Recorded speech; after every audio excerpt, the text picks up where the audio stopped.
San Gregorio III, el último Papa de Oriente, padre de la Europa cristiana. En el crepúsculo del poder bizantino sobre Italia, cuando la sombra de los reyes lombardos se alargaba sobre la misma Roma y una tempestad teológica sobre la veneración de las imágenes amenazaba con desgarrar a la Iglesia, se alzó una de las figuras más decisivas y, a la vez, menos conocidas del papado, Gregorio III. Fue un hombre de Oriente llamado a gobernar en Occidente, un defensor de la tradición griega que, por necesidad histórica, se vería obligado a girar la brújula del papado hacia el norte, hacia los francos, iniciando un realineamiento geopolítico que definiría el curso de la civilización europea. El escenario, un mundo en plena fractura. Para comprender el pontificado de Gregorio III, es preciso sumergirse en la complejidad del siglo VIII. La península itálica era un mosaico de poderes en conflicto.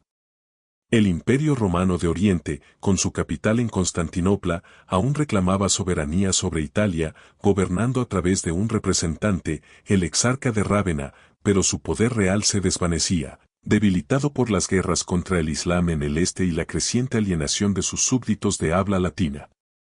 Amenazando constantemente los territorios bizantinos y papales estaban los lombardos, un pueblo germánico que había conquistado gran parte del norte y centro de Italia.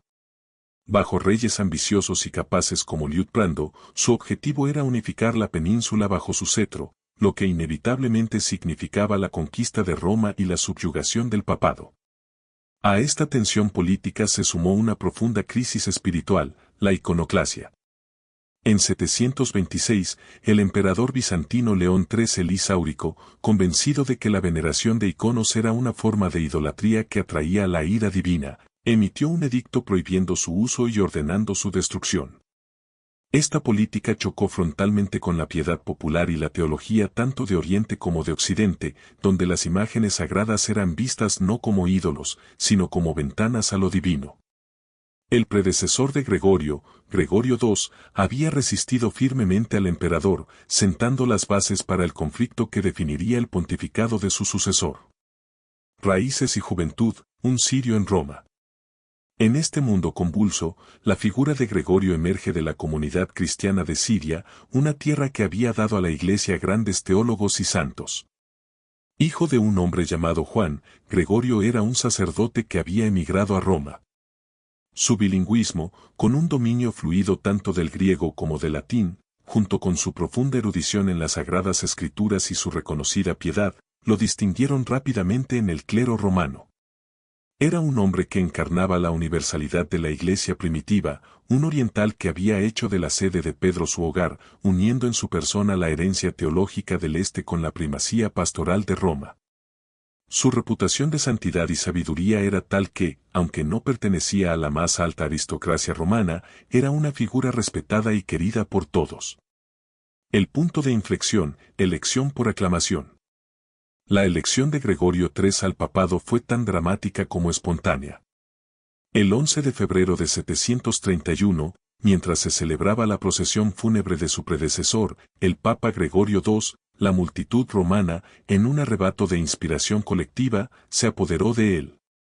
Los testimonios describen cómo el pueblo, ansioso por asegurar una continuación de la firme política de Gregorio II contra la iconoclasia, lo alzó en hombros y lo llevó a la fuerza a la Basílica de San Pedro, aclamándolo como el único digno sucesor. Fue un acto que demostró la profunda conexión entre el obispo de Roma y su pueblo, que veía en el papado el último bastión de la verdadera fe frente a los dictados de un emperador herético. A pesar de la aclamación popular, Gregorio, en un último gesto de deferencia a la autoridad imperial, no fue consagrado obispo hasta el 18 de marzo, tras recibir la confirmación del exarca bizantino de Rávena.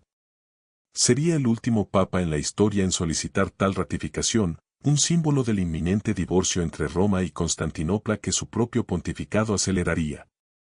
La ascesis y la obra, defensor de los iconos y pastor de Occidente. El pontificado de Gregorio III, que duró una década, fue una lucha incesante en dos frentes, uno teológico contra el emperador iconoclasta y otro político-militar contra la expansión lombarda. La lucha contra la iconoclasia. Continuando la línea de su predecesor, Gregorio III se enfrentó a León III con determinación. Envió cartas y legados a Constantinopla instando al emperador a abandonar su política destructiva, pero sus mensajeros fueron maltratados o arrestados. En respuesta, Gregorio convocó un sínodo en Roma en noviembre de 731, al que asistieron 93 obispos italianos, junto con el clero y la nobleza. En una demostración solemne de la fe de la Iglesia occidental, el sínodo decretó que cualquiera que destruyera, profanara o condenara la veneración de las imágenes sagradas de Cristo, su madre, los apóstoles o los santos, quedaría excomulgado. La respuesta del emperador León fue furiosa. Envió una flota a Italia para arrestar al Papa, pero una tempestad la destruyó en el Adriático. Frustrado, el emperador contraatacó confiscando los vastos patrimonios papales en Sicilia y Calabria y transfiriendo la jurisdicción eclesiástica sobre Iliria y el sur de Italia del Papa al patriarca de Constantinopla, una herida jurisdiccional que nunca sanaría del todo y que contribuyó a la futura división entre la Iglesia católica y la ortodoxa. Gregorio III, por su parte, respondió con una protesta constructiva. Emprendió un vasto programa de embellecimiento y restauración de las iglesias de Roma, llenándolas de iconos, mosaicos y reliquias. Construyó un oratorio en San Pedro dedicado a albergar las reliquias de numerosos santos, enfatizando visiblemente el honor que la iglesia les rendía. Esta devoción a los santos y a sus representaciones no era solo un acto de piedad, sino una afirmación teológica y política contra el emperador. La misión en el norte. Mientras la conexión con Oriente se rompía, Gregorio III fortaleció los lazos de Roma con las iglesias emergentes del norte de Europa. Mantuvo una correspondencia constante con San Bonifacio, el apóstol de Alemania, apoyando su labor misionera. En 732 le envió el palio, elevándolo a la dignidad de arzobispo y metropolitano de toda Alemania. De manera similar, concedió el palio a Egberto de York, consolidando la estructura metropolitana de la Iglesia en Inglaterra según el plan original de San Gregorio Magno. Estas acciones demostraron que, aunque perdía influencia en el este, el papado se consolidaba como el centro pastoral y organizativo del cristianismo occidental. El desafío lombardo y el giro hacia los francos. La amenaza más existencial para Gregorio III, sin embargo, provenía de los lombardos. El rey Liutprando, un monarca astuto y ambicioso, aprovechó el conflicto entre el Papa y el emperador para expandir su propio reino, presentándose a veces como protector de la fe católica, otras como conquistador implacable. En 739, tras una serie de provocaciones, Liutprando invadió el ducado de Roma y amenazó la ciudad misma. Sintiéndose abandonado por el emperador bizantino, que era incapaz de defenderlo, Gregorio III tomó una decisión que cambiaría la historia de Europa. En 739, envió una embajada desesperada a Charles Martel, el poderoso mayordomo de palacio del reino de los francos y héroe de la batalla de Tours.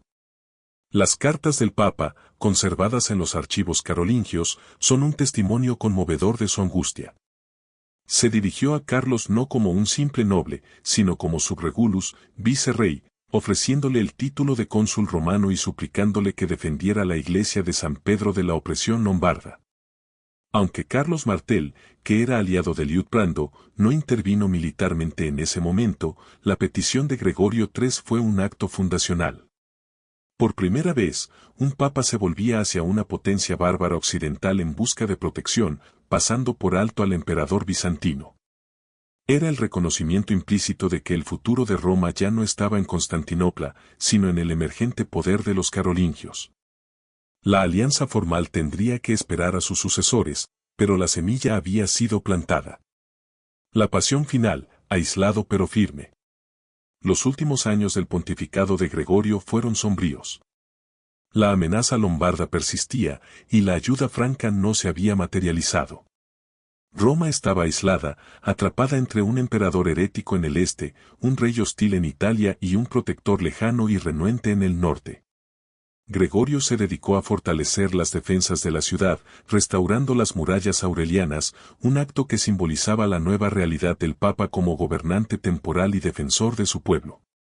En medio de estas tribulaciones, Gregorio III murió el 28 de noviembre de 741. Fue enterrado en el oratorio que él mismo había construido en la Basílica de San Pedro, un lugar que testimoniaba su profunda devoción a los santos y su resistencia a la iconoclasia. Legado y canonización, el arquitecto de una nueva era. San Gregorio III es uno de los papas más trascendentales de la historia, aunque a menudo sea eclipsado por figuras de nombre similar. Su legado es inmenso. Defensor de la ortodoxia, su firme condena de la iconoclasia en el Sínodo de 731 fue un momento crucial que preservó la rica tradición del arte sacro en la Iglesia occidental. Pastor de Occidente, fortaleció la estructura de la Iglesia en Alemania e Inglaterra, consolidando la primacía de Roma en el norte de Europa. El giro hacia los francos, su histórica petición de ayuda a Charles Martel, aunque infructuosa en lo inmediato, marcó el inicio del divorcio del papado con el Imperio bizantino y el comienzo de la fundamental alianza franco-papal. Esta alianza, consolidada por sus sucesores, culminaría con la coronación de Carlomagno como emperador de Occidente y daría forma a la cristiandad medieval. El último papa oriental, fue el último de una larga línea de papas de origen oriental, sirio, griego, y el último papa no europeo hasta la elección del Papa Francisco en 2013. Su pontificado cierra una era de papado mediterráneo y abre la puerta a un papado decididamente europeo. El culto a San Gregorio III comenzó poco después de su muerte, siendo venerado como santo por su defensa de la fe y su firmeza en tiempos de tribulación. Su fiesta se celebra el 28 de noviembre. Su historia es la de un hombre atrapado entre imperios en decadencia y reinos en ascenso, que, guiado por la fe y la necesidad, tomó las decisiones audaces que sentaron las bases para la Europa medieval.